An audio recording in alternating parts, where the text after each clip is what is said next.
No puede haber un imperio sin súbditos. Y si los súbditos se le comienzan a alzar, el imperio se tambalea. Y eso es lo que yo creo que está ocurriendo. A raíz del proceso venezolano, América Latina fue cambiando. Antes del proceso bolivariano, la única experiencia que había de conquistar un modelo de izquierda electoralmente era Chile, y el aprendizaje que habíamos sacado es que por ahí tampoco se podía porque venía una invasión o venía un golpe de Estado. Chávez demostró que sí era posible. Y América Latina pasa de gobiernos neoliberales de la década del 90 a modelos progresistas en la época del 2000. Y eso para los Estados Unidos significa un riesgo. Y Estados Unidos sabe que a la cabeza de todo este proceso está Venezuela. Y si logra derrotar el proceso venezolano, puede tener un efecto dominó, de ir derrotando progresivamente los demás gobiernos progresistas. En ese sentido, sí es un peligro para el imperio, no para los Estados Unidos.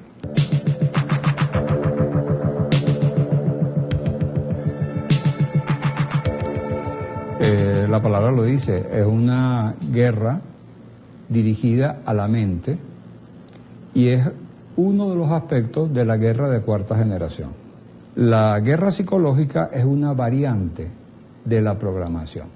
Nuestro cerebro, el cerebro este inmenso que tenemos, es producto de un proceso evolutivo de más de 60 millones de años y es en realidad 3 cerebros. El más pequeñito, que es de este tamaño, un cerebro muy pequeño, es el cerebro que compartimos con los reptiles y en los cuales hay todo lo que se necesita para sobrevivir. Y desde el punto de vista mental, hay las emociones básicas para la supervivencia. La atracción sexual para la supervivencia de la especie, el miedo y la rabia. Y aunque es un cerebro muy pequeño, es sumamente poderoso y cuando toma el control, miedo o rabia, dirige toda la conducta en esas 2 direcciones. Sobre ese cerebro mamaliano surge otro cerebro, reptiliano, surge otro cerebro que se llama mamaliano, que es el cerebro de las aves y los mamíferos, que como son de sangre caliente y los hijos nacen incompletos, tienen que tener un periodo en el cual van a estar ligados a sus crías. Entonces se crea todo un sistema cerebral que produce eso, produce la empatía, el afecto, la pertenencia, el amor. Y sobre ese cerebro que se llama mamaliano va a aparecer el neomamaliano, en donde va a aparecer fundamentalmente la razón. La programación va dirigida a los cerebros emocionales. La educación va dirigida al cerebro racional. Cuando a ti te hablan para educarte, te explican las cosas de forma que tú la entiendas y aprendas a través de la razón. La programación no. La programación es estimular los cerebros emocionales. Casi toda la propaganda va a estimular sexo o pertenencia, el hogar, el amor, o la sexualidad. Y a la mujer semidesnuda la ponen delante de cualquier cosa, una cerveza, una caja de cigarros, una batería de carro, lo que sea. Pero de esa forma, programan la mente de forma tal que yo veo una batería Duncan y la identifico con una rubia. Absolutamente loco porque la programación es así. La guerra psicológica es un tipo de programación, pero que va dirigido a los sentimientos más primarios, miedo y rabia. Y va dirigido a 2 públicos.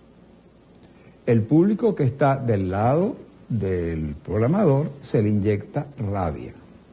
Por ejemplo, los Estados Unidos, con todo su mecanismo sobre la población opositora en Venezuela, para inducirlos a la rabia. En cambio, a la parte chavista va a inducir miedo y desesperanza. A los que están de mi lado, darle rabia, ira, indignación, y al otro lado, temor, duda, desconfianza, etc. Entonces, ¿desconfianza en qué? En muchísimos matices. Desconfianza en el gobierno, desconfianza en la economía, desconfianza en el país. ¿Rabia a qué? Rabia al gobierno, rabia al comunismo, rabia al socialismo. En todo este proceso, la propaganda de guerra evita la parte racional, incluso es irracional. Por ejemplo, el decreto de Obama es irracional. Entonces, si una persona piensa con el pensamiento racional, inmediatamente dice lo que era, no me entra. Pero si yo no activo la parte racional, entonces activo la otra, me da miedo. Uy, ¿qué está haciendo el gobierno? Me da miedo que este gobierno nos meta en este lío.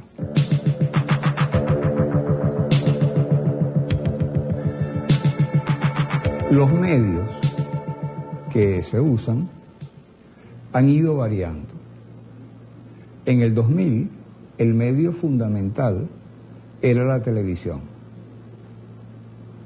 Y la televisión programaba y hacía la guerra psicológica en sus canales. Fue muy, muy, muy efectiva.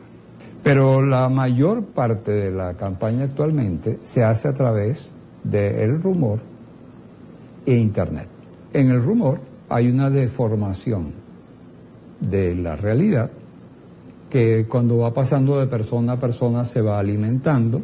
Y la otra, que es la que yo creo que es más nociva en la actualidad, es Internet. Son los mensajes que se pasan por Internet, que necesariamente tienen que ser cortos, concisos, y que van dirigidos a producir indignación, por un lado, o desconcierto. Y eso es poderosísimo, primero porque es muy rápido y no te da tiempo a pensar. Y ese es el eje de la guerra psicológica. Quiero enfatizarlo. No pienses, actúa con el cerebro primitivo.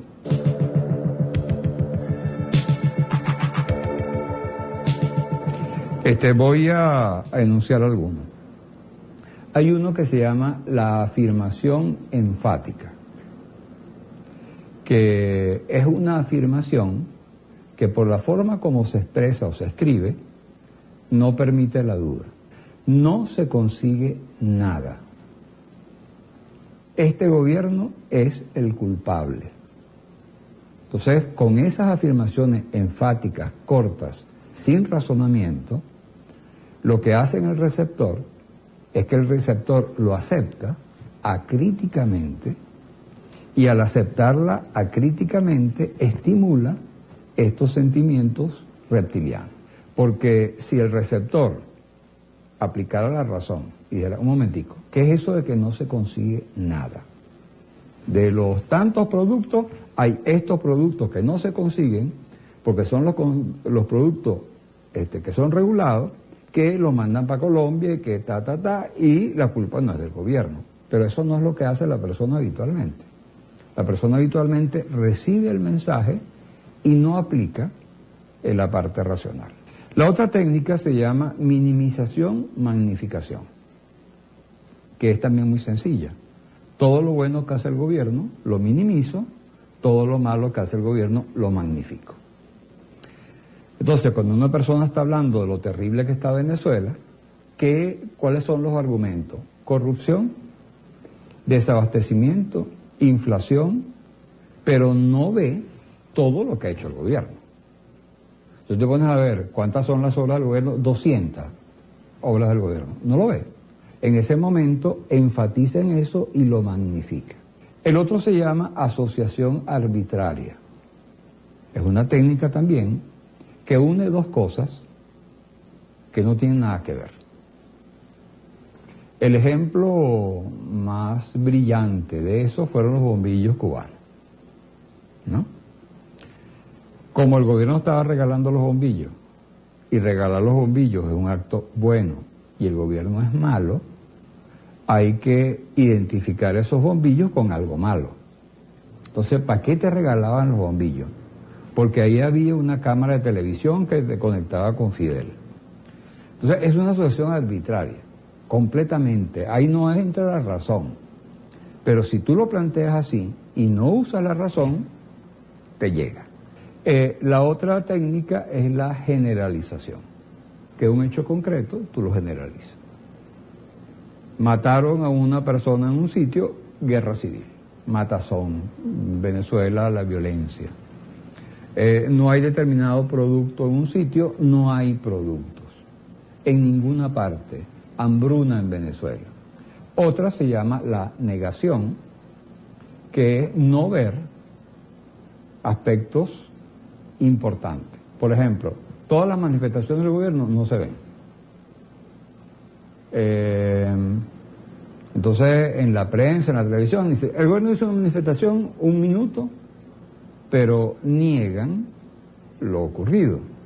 La negación más fuerte fue el 13 de abril, cuando los medios se negaron a ver lo que había en la calle. Entonces, ese es otro mecanismo. Y el otro mecanismo se llama la proyección, que es poner en el otro el sentimiento que tengo yo.